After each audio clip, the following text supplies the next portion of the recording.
তোমাদেরকে একটা জিনিস শেয়ার করি, এটা আমাদের নিত্য প্রয়োজনীয় জিনিস, আমার এই বাড়ির জন্য তো ছিলই, বাট ওই বাড়ির জন্য আমি কিন্তু অর্ডার করেছিলাম। কালারটা দেখো কি সুন্দর, স্টিল বার্ডের এই হেলমেট। দেখেছো তোমরা হয়তো, ইনায়ের জন্য নিয়েছি, আমি আমার জন্য নিয়েছি। জামানেরও ওই বাড়ির হেলমেটটা নষ্ট হয়ে গেছিলো বলে বেশ কয়েকটা হেলমেটও অর্ডার করেছিলাম, তো সেটা নেওয়া হবে। আমার এটা খুব পছন্দ হয়েছে। আমার এখানে যেমন রয়েছে সেটা হচ্ছে পিঙ্ক কালার, সেটাও স্টিল বার্ডেরই, আর এটাও হচ্ছে স্টিল বার্ডেরই। এই কালারটা খুব সুন্দর, এর অপশনগুলোও খুব ভালো। প্রথমত এই জায়গাটা দেখো, এখানটাতে কিন্তু রাত্রিবেলা যখন লাইট পড়বে এটা রিফ্লেক্ট করবে। এর প্যাডিংটাও মারাত্মক কমফোর্টেবল, ভীষণ কমফোর্টেবল এর প্যাডিংটা। সব থেকে বেস্ট পার্ট কি বলো তো, এই যে দেখো এখানে আই গ্লাস সানগ্লাস দুটোই ইউজ করতে পারবে। এখানে নর্মাল গ্লাস যেমন রয়েছে, এর সাথে আরেকটা যেটা দিয়ে দিয়েছে সেটা হচ্ছে যে সানগ্লাস টাইপ। দিনের বেলা তোমরা এটাকে ইউজ করতে পারবে, রাতের বেলা এটা ইউজ করতে পারবে। হ্যাঁ, এই যে এই বাটন, এখানটাতে যে বাটনটা রয়েছে অ্যারো চিহ্ন রয়েছে, জাস্ট এটাকে প্রেস করলে এটা ওপেন হয়ে যায়।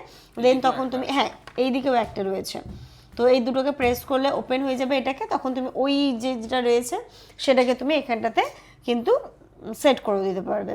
পরলাম, খুব ভালো লেগেছে। এগুলোর অনেকগুলো কালার অপশন রয়েছে, আমার এই কালারটা খুব ভালো লেগেছিল।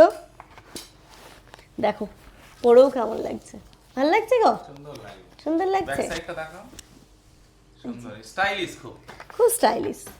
যাই হোক, আমি আমার ডেসক্রিপশন বক্সের লিঙ্ক দিয়ে রাখবো। এটা আমি ফ্লিপকার্ট থেকে নিয়েছি, তোমরা দেখতে পারো। অনেক রিজনেবল প্রাইসে নিয়েছি, অ্যাটলিস্ট দোকানের থেকে তো অনেক কমে তোমরা পেয়ে যাবে।